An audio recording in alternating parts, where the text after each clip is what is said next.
Well, hello there, and welcome back to Fabulous Folklore Presents with me, your host, Icy Sedgwick. This month, I have the absolute pleasure of bringing back not one, but two previous guests, because they've only gone and written a book together. Yes, I mean Mark Norman and Dr. Delyth Badder. Mark, in case you don't know, although you really should by now, is the creator and host of the Folklore podcast, and he's also a folklore researcher and author based in the United Kingdom. He's a committee member of the Folklore Society, and he also tutors the online course in Introduction to British Folklore for Learn for Pleasure. And if that wasn't enough, he's also the curator of the Folklore Library and Archive, which is a wonderful project. Delyth is a folklorist, author, and honorary research fellow with Museum Wales, who has channeled a lifetime's interest in Welsh folklore into academic study and a library of some of Wales's rarest antiquarian texts. She's got a particular academic interest in the appearance of spirits within the Welsh tradition, which explains why she recently co-authored The Folklore of Wales Ghosts with Mark, which is what we'll be delving into today. Delyth also works for the NHS as the world's first Welsh-speaking consultant paediatric and perinatal pathologist, try saying that quickly, and as a medical examiner for the Welsh Medical Examiner's Office. So in this conversation, we're going to be talking about misconceptions about Welsh folklore, types of Welsh ghost, and what it's actually like co-writing a book.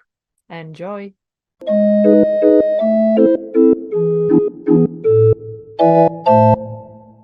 Welcome back to Fabulous Folklore. Hello. Hiya. Are you both well? Yes, very well, thank you. I am surviving. Surviving. That's a very Shaun of the Dead answer. That's a win for me, that. I'm good.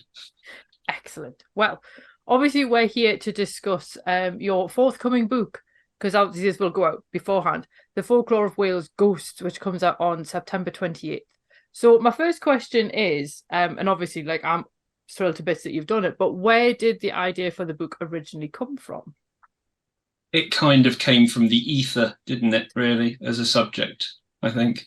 I think so, yeah. I mean, I remember emailing you, Mark, about an old sleep paralysis custom in Carnarvonshire on the back of having read your dark folklore book.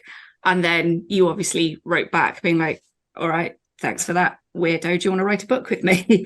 So yeah, because I do that when people get in touch with me.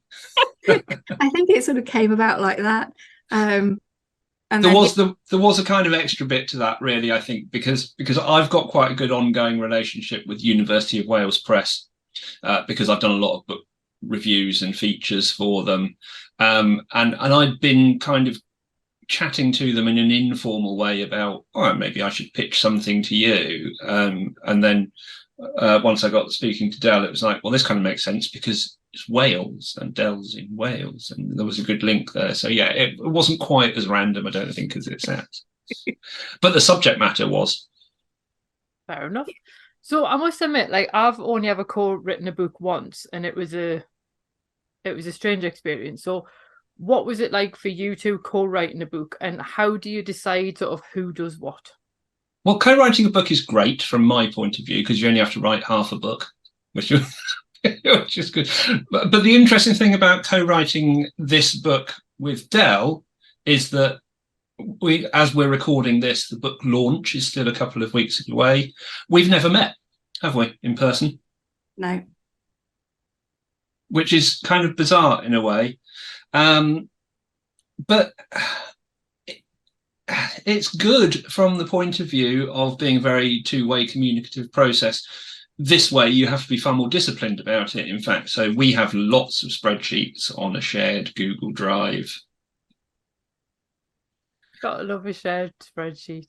Yeah, which are full of Del's research. So say a little bit about what they're filled with. Yeah, so I mean, from my perspective, it's definitely been a new experience. So I'd done a lot of sort of alpha reading and editing beforehand because my husband's an author. So, well, I'm obviously his biggest fan. I'm also his biggest critic. But I mean, this was an entirely different ball game. So I think we'd initially decided that I would do the research because that's sort of what I do as part of my work anyway, and Mark would do the writing. But I think as time then went on, those lines became increasingly blurred. So Mark ended up doing some of his own research and I ended up doing some of the writing and editing of the book. But I don't think that's too unusual when you're co-authoring. And in any case, it seems to have come together really well in the end anyway. So I think we had a fairly rough idea of the chapters, sort of based on the database that I already had from my own research, right from the very beginning of the process, really. And I don't think that changed very much. From recollection, I think there was a chapter on historical Welsh ghosts, which we ended up sort of splintering off into different chapters. And I ended up writing an introductory chapter, which I don't think we'd really thought of doing to start with. But it's all definitely worked out for the best, I think. It's certainly something I'm quite proud of now. So yes, absolutely, and rightly so. It was always the case that what my role in this really was going to be to contextualise the Welsh folklore in terms of the rest of the UK, for example. So I was going to take what Del had researched and written about, and then make comparisons with other places, and really leave the commentary on the Welsh lore itself to Del, because it's not my place, when there's a native Welsh speaker who works with that material all the time, to come in and say, well, actually, I think it should say this. So it was always going to be the case that I would kind of contextualize it. So what Del says is absolutely correct at the beginning. It was like, here is the research, and then I would form it into chapters and put it into context. But it very quickly became, okay, yes, I'm going to have to do some research outside of Wales to put some of this into context. And then as my bits started to come into place, then that kind of led off on other paths for you, didn't it, as well? And then that led to extra bits that you wrote then to go into that. So it was a very much, here's a draft, here's another draft, here's another draft, with lots of coloured bits of text as it changed over time. Cool. And it's interesting that you mentioned, obviously, a native Welsh speaker there, because obviously one of the things I really liked about it as, like an absolute beginner at learning Welsh, is the inclusion of the sources in the original Welsh. So obviously you've got kind of the translations there and then the original text as well. And I know you kind of touch on this in the introduction, but obviously for the benefit of anyone who hasn't read it yet, do you think that a lot of Welsh folklore has been lost or misunderstood when people have overlooked these original sources, or they've possibly maybe mistranslated them in the past? yeah, and I think possibly having gone on that slight rant in the introduction, that was probably one of the most difficult aspects of writing the book for me, just because of the sheer volume of translating that I had to do, and because we'd specifically chosen accounts because they hadn't been translated before. So the earlier texts, the earlier Welsh texts in particular, were actually quite challenging, but I'm really lucky. My husband translates, and my father-in-law co-authored the English-Welsh dictionary. So, I mean, there was plenty of help available. And then, of course, Calon were absolutely fantastic because they supplied their own Welsh language editor. So a draft went off to them as well. So I'm fairly confident that, having gone through all of that process, that the translations are as accurate as they can possibly be. But you're right. I mean, including the original Welsh text verbatim was really, really important to me when we started planning the book, because even though the translations are accurate, you can't map Welsh words onto their English equivalents without losing a degree of that sort of nuance or secondary meaning. So I didn't really want that to be to the detriment of our Welsh speaking audience. And also, I really hope that sort of with people like you who are learning Welsh or non-Welsh speakers, that it helps them understand a bit more of the absolute best language in the world, isn't it? And that you're also right to say that there are plenty of examples where sort of previous antiquarians and folklorists haven't taken as much care, perhaps, in their translations. In fact, there's a really good example in the book, which was actually sort of I didn't actually find it. It was given to me by Dr. Dylan Foster Evans, who's the head of the School of Welsh at Cardiff University.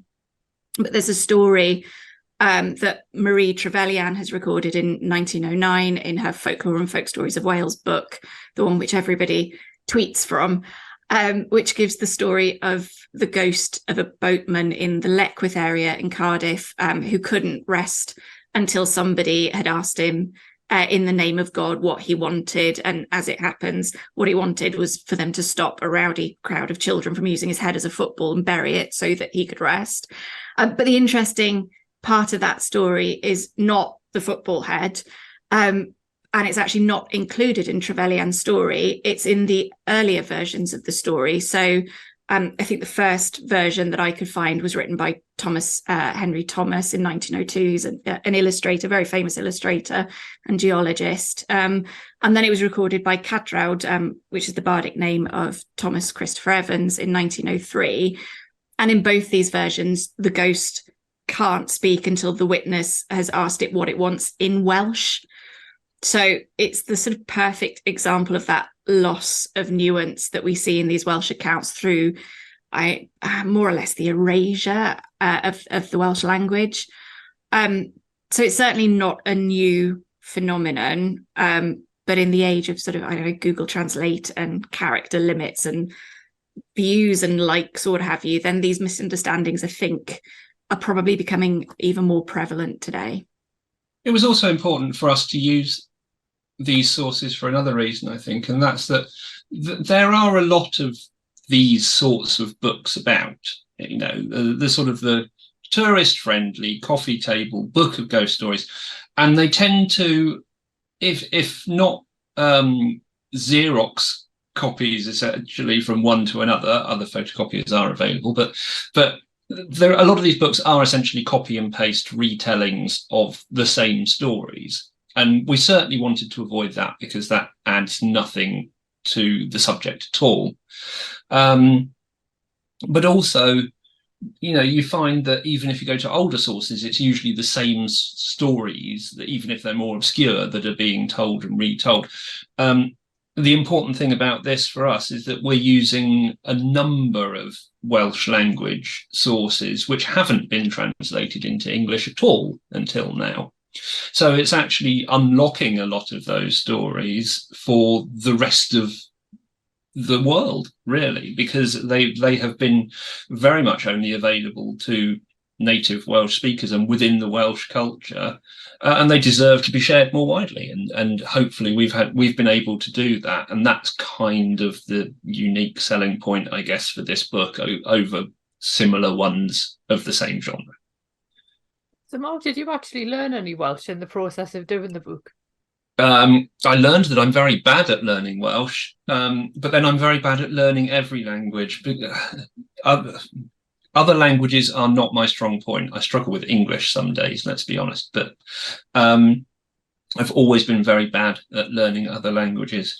The Duolingo owl hates me, and I just can't do it. So I love it. It's a beautiful language, and I've really enjoyed working with it. In its written form, it's just like my cat has walked across the keyboard sometimes when you're looking at it for a long time, because of the different structure of vowels and letters that are vowels in Welsh that are consonants in English and this sort of thing.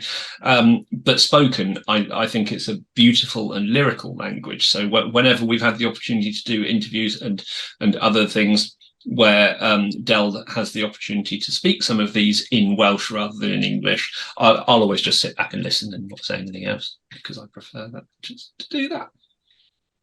Yeah, I was saying to Del before we started recording that, like, one of the things I've been quite enjoying about it is how similar some of the pronunciation actually is to Geordie, because Geordie's like almost completely oral, like you don't write it down. It looks like awk if you try and write it down. So it's been a little bit easier, I think, because of the fact that once I get past how do you pronounce that, then I'm like, oh, okay, that's actually how I would have thought to pronounce it. So it's always nice to kind of see those little links among linguistic things. But anyway, what would you say, because you sort of like touched on this a little bit with the problem of people tweeting from particular sources, what would you say are some of the biggest misconceptions about Welsh folklore kind of more generally? I mean, I think I remember discussing the last time I was on the podcast with you, that I mentioned that most of the misconceptions arise because of mistranslation, sort of overgeneralization and misrepresentation. And I'm not really sure that my view has changed having written the book. I think that one of the biggest misconceptions is that Welsh folklore is sort of often lumped in with the British experience, and then British more often than not relates to England, I guess, in the same way as we'll sometimes get lumped in with Celtic folklore, and then you realise that what they mean is Irish. So there are a lot of books that are written about different ghosts or paranormal experiences of Britain, but Wales isn't often given equal footing, and our belief systems are sort of, from my perspective, are often overlooked or even ignored. But a lot of the research I've been doing to date, sort of more or less outside of the book, evidences the fact that Welsh ghost lore in particular develops and then survives separately to the rest of Britain. So, in fact, we have mentioned superficially in the book that a bit about my research into the ghost in a white sheet motif, which is near enough completely absent from Welsh folklore, other than the laddie wen, the white lady motif, or the sort of odd case of playing the prank. I mean, white robes and even white clothing don't really feature significantly in Welsh folklore until much, much later into the sort of late 20th century, with, you know, the obvious influence of popular culture there from across the border. In fact, it's more often attributed to fairies in Wales than ghosts up to that point. And there are lots of other motifs that crop up regularly throughout Welsh ghost accounts that are quite unique to Wales, some of which I didn't even realise weren't really a thing outside of Wales until Mark pointed out, actually, that's quite weird. So I feel quite proud that we've written a book that dispels some of those misconceptions. I mean, for me, that was the main point of writing it, was to sort of create a text that considers Welsh ghost lore on its own merits, as its own sort of standalone thing that's worthy of study on its own merit. Yeah, and I imagine there's probably very few people actually outside of Wales who don't realise things like the typical white sheeted ghost motif, which everybody associates with ghosts in pop culture, if nothing else, isn't a thing in Wales. And it's odd because, correct me if I'm wrong, Del, but those motifs of white sheeted ghosts, they obviously come from the traditions of the burial shroud and being buried in a shroud. And it's not that Welsh burials were done differently necessarily, is it? That, as far as I know, still happened. It's just that motif hasn't taken in Wales in the same way as it has in other places. And I suspect that's because Wales already had its own very strong motifs within its ghost lore, which are the ones that we don't find necessarily outside of Wales. Things like the corpse candle, for example, which are very rare outside of Wales. And also, I don't think in folklore, there's very, very little mention of ghosts sort of rising from the grave. It's all materializing from the ether or sort of coming down from the heavens.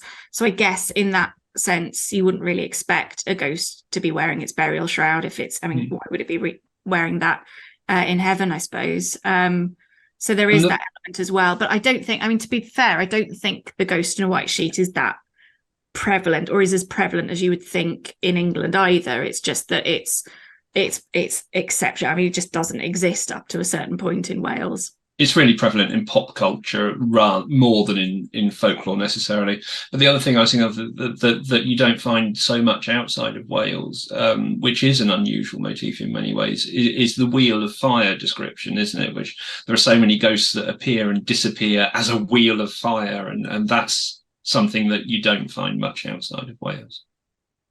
Yeah, I really like the Wheel of Fire one, because I just thought, like, if you want to make an entrance or an exit, like, that's a way to do it. It sort of seems like a pretty sort of like heavy metal way of doing it. And yeah, I was trying to think of if I could think of any equivalents, and the closest thing I could think of was there was a bar guest that used to appear as a person with like their head on fire, but that was the closest I could come to it. So I was just kind of like, yep, the Wheel on Fire definitely takes an award there, I think.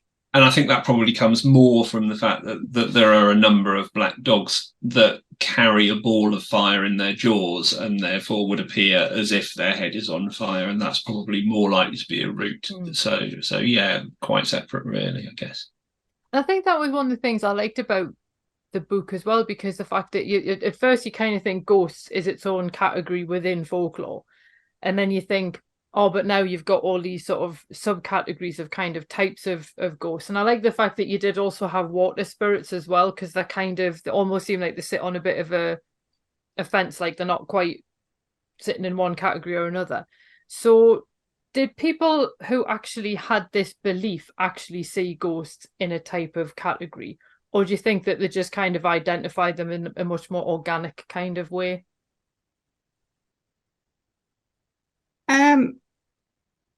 I mean, in terms of writing the book, I think it was a bit of a nightmare, to be honest, placing a lot of these different ghosts into their sort of respective chapters. There are loads that we've discussed in the book that would equally fit elsewhere in different chapters. So for example, there's a ghost that was said to haunt a stile in Abererch, which was down the road from where I was born, called Camfa and Harad. And the ghost was said to appear as a group of men in shining white clothing. There's me having said we don't really have ghosts in white clothing. No, these did, before shape-shifting into greyhounds and then sort of jumping over a wall and into the adjacent field. So that story we ended up putting in our Ghosts of the Landscape chapter.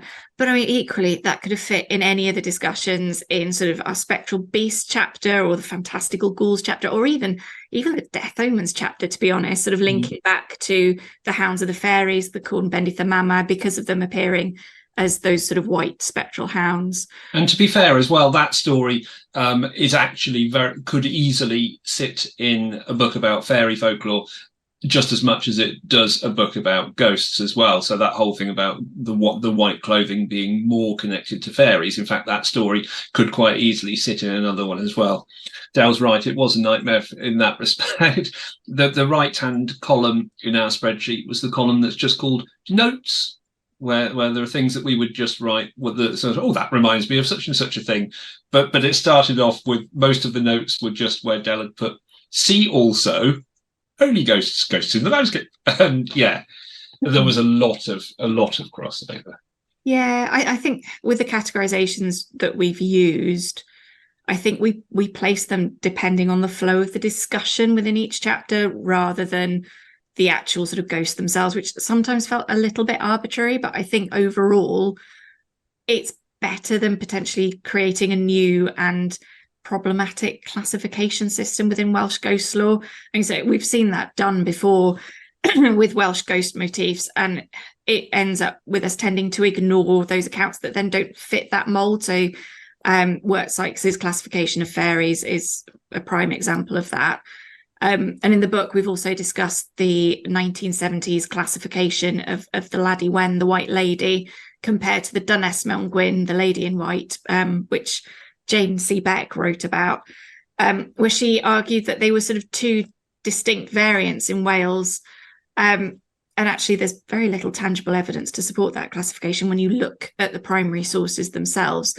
So I guess it just sort of highlights the importance of being able to critically analyse the sources alongside the primary accounts. And I think that's very hard without a good understanding of sort of the language and the culture and the history. So we've hopefully managed to avoid doing any of that and just put it in a sensible discussion. There are occasions as well where something started in one chapter and then moved to another chapter as we went along. We pulled bits out because there was something in a later chapter that once we'd written it kind of contextualized something that had gone before actually far better. So things did move around from one place to another as well. So this is probably a horrible question. But I was a big fan of the Laddie Wen. I don't know why. I love kind of White Lady and Grey Lady and Green Lady ghosts and everything. But do you have a favourite type of ghost featured in the book? I like a poltergeist. So the poltergeist chapter is a good one for me. But also, I like the ones that are sort of quirky or unusual. The figures on the brim of a hat was a good one for me.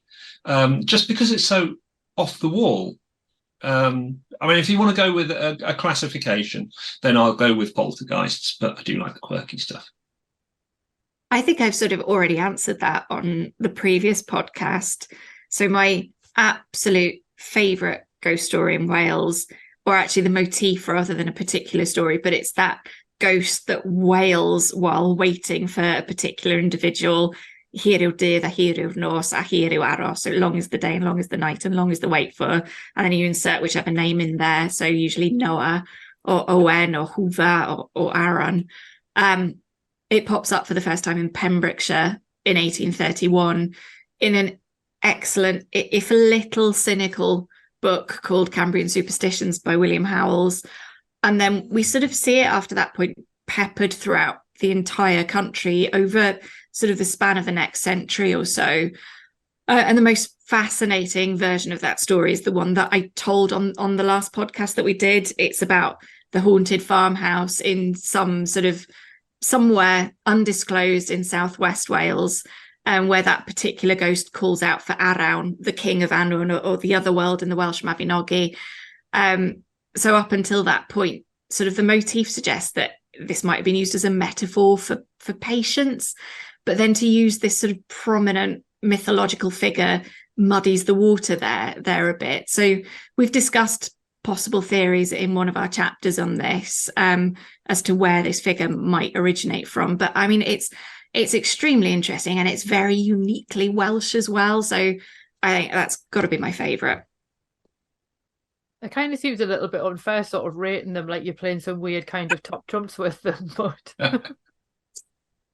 so obviously, I'm going to have to ask, but Mark, how did you find the Welsh folklore compared with Devon folklore? Because I know there's a couple of points in the book where you do mention like Northumberland even gets a shout out. So I was like, yay.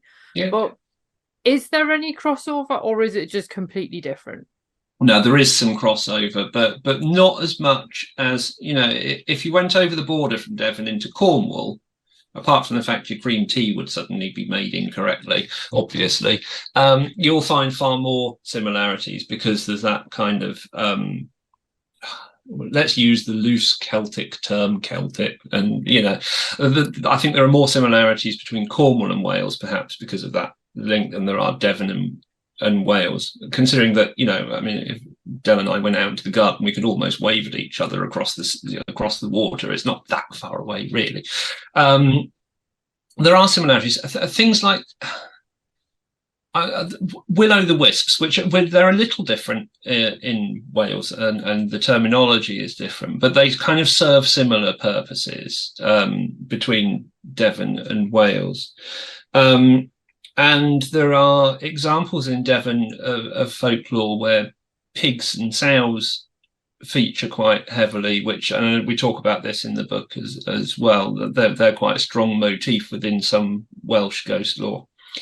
But then there are these differences as well, where there are the big motifs, like I already mentioned, the corpse candle, which really they're pretty much outside of Wales, non-existent. So it's been really interesting kind of tracking where those similarities do lie, and where there are differences. And I think I don't know, we can trace exactly where the similarities with the sow and piglings motif and things like that come from.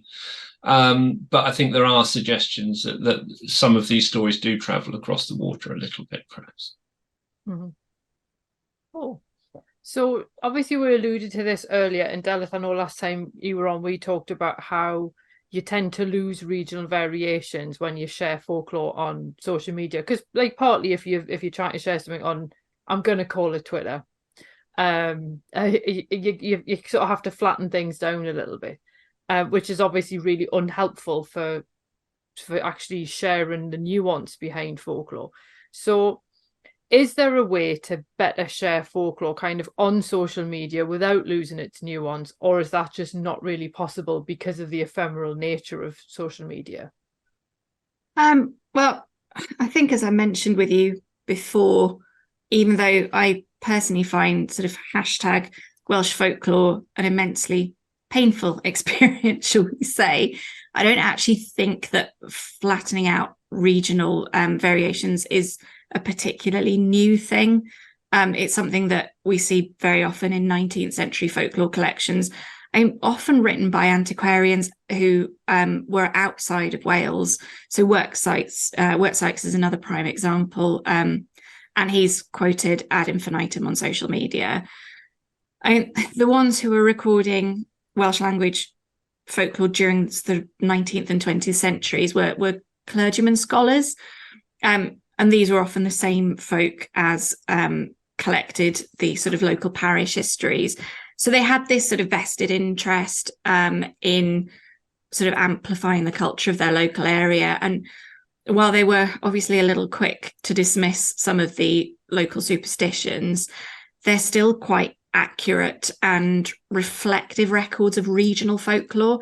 And unfortunately, it's these sources that are missing from English language texts on folklore, which is why we've included so many of them in the book, so that we can highlight that important sort of regional variation again.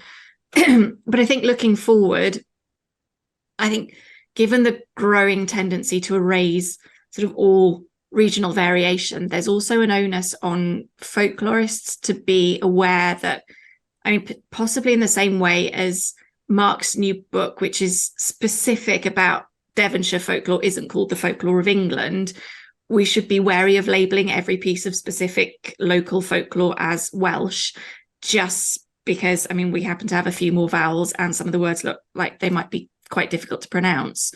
I'd love it personally if we could start referring to customs based on the area that they're found in Wales. So like we see done in England, it's very rare to see sort of hashtag English folklore. It's always Devon or Shropshire or Cumbrian folklore.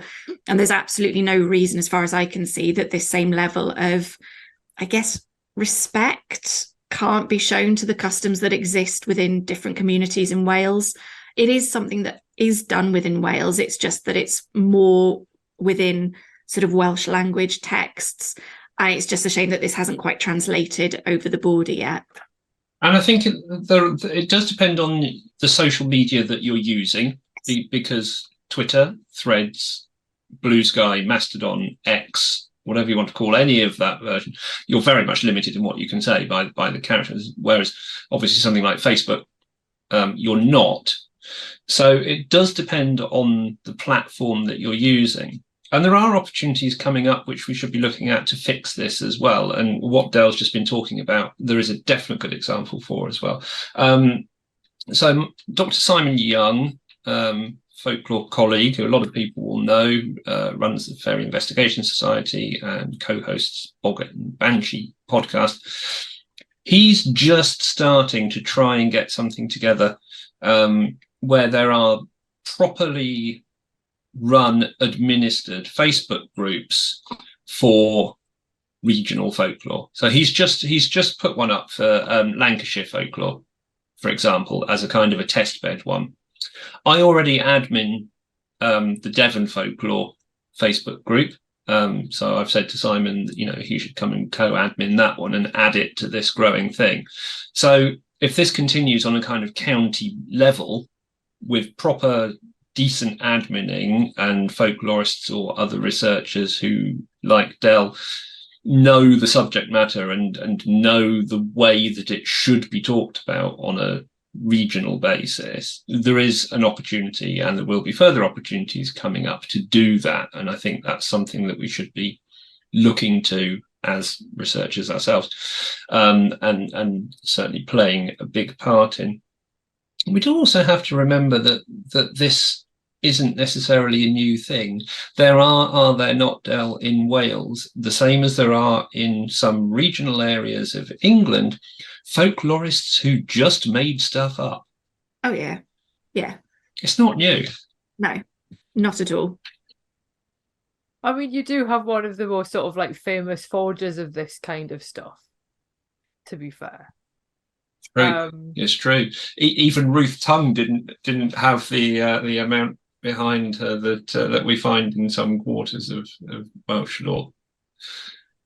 I think the thing that fascinates me as well is, even if you look at, say, Scottish folklore, people will differentiate between whether it's like Highlands or Islands or which part, whether it's the borders or which parts of kind of the lowlands and things it is. So I think you do get a regionality even in the Scottish folklore, and that's where the borders in Northumberland kind of sometimes has a bit of crossover, because obviously back in the day there were like the debatable lands, and neither England nor Scotland wanted them, so they do tend to get that lovely slippage there. But I think, you know, that it would make sense to do it on a regional, because I mean, even if you visit like Wales, North Wales is different from South Wales, even if you just look at it geographically. And, you know, so it would make sense that, you know, different regions and, you know, geographies and so on. And what's the word I'm looking for? Is it topology? No. Topography. That's the one. They're going to create different stories just by the very dint of the environment being different. So I suppose if you then understand, like, you can locate the story, it has more value maybe to you to be able to contextualize it. I don't know. Anyway, I'll stop waffling.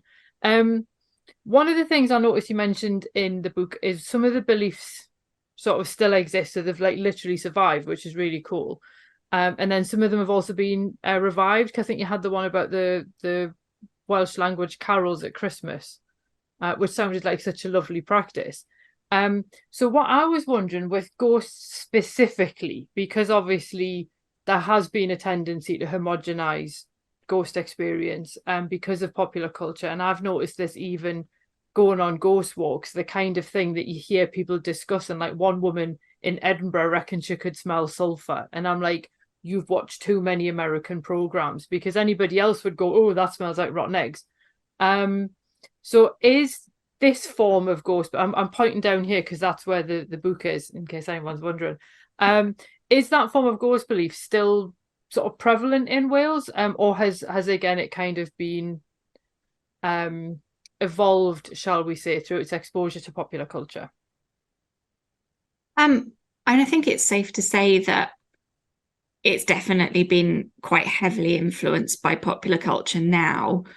There are definitely sort of very historically strong motifs within Welsh folklore that have disappeared completely. So the belief that a ghost would only appear to one person, and you could only speak to it when you were completely alone in the name of the Trinity, that, you know, that sort of thing.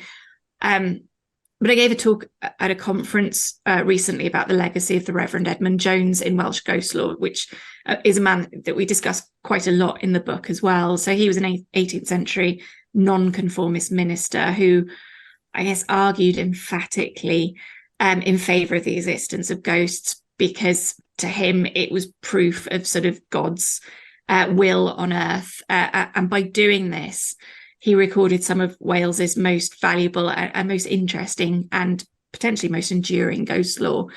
Now, sort of with my academic interest in the appearance of ghosts specifically, I was talking about the fact that a lot of the 18th century ghosts in Wales present themselves as distorted or abstract forms and shapes. So examples would include things like symmetrical objects like rolling balls or white floating pyramids, strange fires, or human figures who are missing limbs or missing items of clothing, and then bizarre phantom animals. Mark mentioned pigs earlier. Well, we've got the dancing pigs of Gwent. So in essence, these are sort of distorted or universal fears, fears of things like fires and wild animals and weather phenomena. And they're definitely unique in their appearance when we compare them to the ghosts that were also being described round about this time by English antiquarians, so people like Thomas Pennant or Joseph Glanville and that sort of thing. Now, that most probably happened because of the systematic destruction of the medieval ecclesiastical iconography that existed within places of worship in Wales. It was destroyed during the suppression of the monasteries, and then you had increasing puritanical influence during the 16th century. And this then sort of left the, I guess, illiterate monoglot Welsh folk having to rely on their own limited imaginations for their ghostly imagery, for want of a better word. But what's interesting is that these abstract figures are still being recorded in contemporary Welsh ghost accounts now. So there are numerous examples during the 20th century, in particular in association with the 1904 religious revival, lots of balls of fire and that sort of thing then. but also as recent as 2005, where there was a large white opaque cylindrical object that was seen floating over the sea in Anglesey, and then it vanished on the dunes. And this was specifically described as a ghost sighting rather than anything else. So there are definitely sort of pockets of this unique ghost lore which has survived in some form or another within the Welsh tradition for centuries now, sort of despite all of that external influence. So, which in itself is just fascinating. I suspect some ghost types survive because of popular culture influences, so whereas in more enlightened times now we don't have so many kind of examples of those kind of ecclesiastical reports that Delyth is referring to there, or we don't have wheels of fire appearing and disappearing anymore. We still do. There are still contemporary accounts of wheels and balls of fire. I mean, obviously not half as many as they used to be. But... It's the prevalence of them is certainly less. It's not that they that they necessarily disappear, but then we get an increase perhaps in other things because of the influence of pop culture. So perhaps poltergeists are a stronger motif now than historically. You didn't get necessarily hundreds of poltergeist cases. You got a few, but they were really in-depth strong ones, like the equivalent of something like Enfield from the 70s, for example, with all of the stone throwing and all of those kinds of things.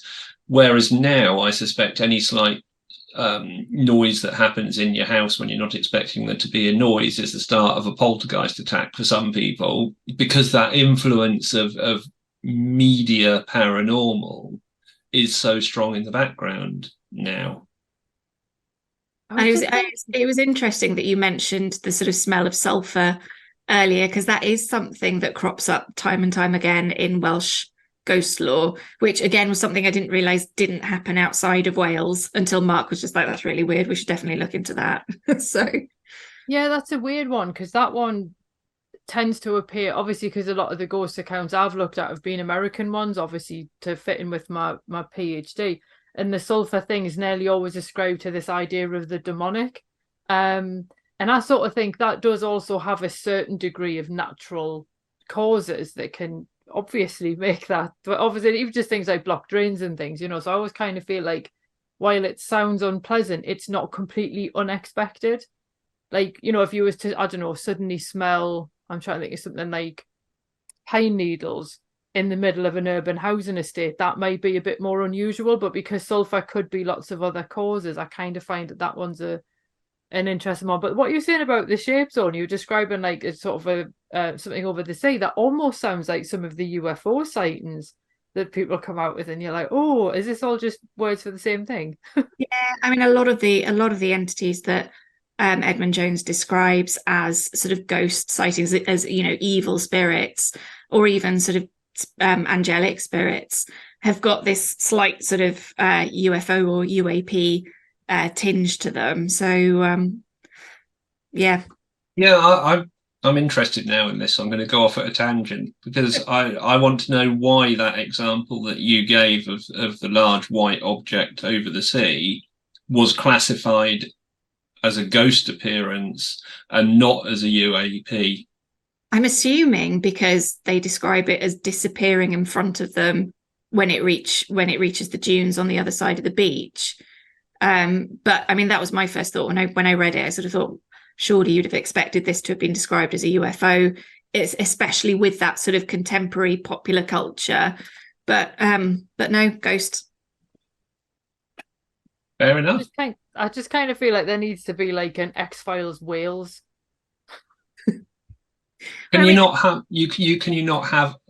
You can, because I've read about it in the book, you can have a haunted spaceship. So it could be ghosts piloting a UFO.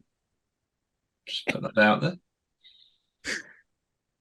there. So last question. Will you be doing any other volumes on other aspects of Welsh folklore? Because when I looked at it, it was like the Folklore of Wales, like ghosts. I'm like, aha, that implies that there's going to be other ones in the series. So will you be doing other volumes?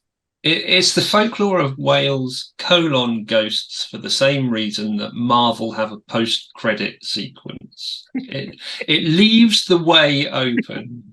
So, well, look, it's not our decision at the end of the day. So let's hope that our publishers are listening to this interview. It's not up to us. It's up to the publishers. It was titled that way for a reason. If it works and it's popular, and people see the merit in what we're doing in taking these old sources and newly translating them or retranslating them if they needed a better translation in some cases, and bringing this material to a wider audience than it's enjoyed previously. If people think that's a good thing, and this is looked on favourably and it has that merit, then let's hope the Folklore of Wales : something else will be the next thing. What would be the next thing, just out of curiosity?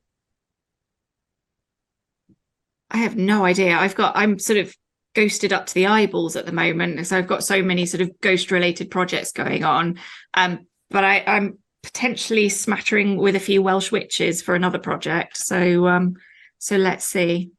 I think witches and fairies were two possibilities that were in a discussion at one point when we thought about, I wonder what else we could do, but there's nothing hard and fast. Well, I would buy either of those, just to let you know. Thank you. Well, it's been wonderful talking to you both again. Obviously, Delyth, I'll put the link to your Death Omens one, and Mark, I'll put the link to yours as well, because obviously we talked about things like the folklore library and archive, and that sense of like preserving folklore for people, I think still kind of jives quite nicely with everything that we've discussed today. So obviously I'll put all the buy links and everything. I love the way I always point downwards to people like that don't know where the show notes are on YouTube. But yeah, I'll put all the links and everything so people know where they can pre-order or order if they've watched it after it comes out, and all that lovely stuff. So thank you very much for being on the show again. Thanks, Icy.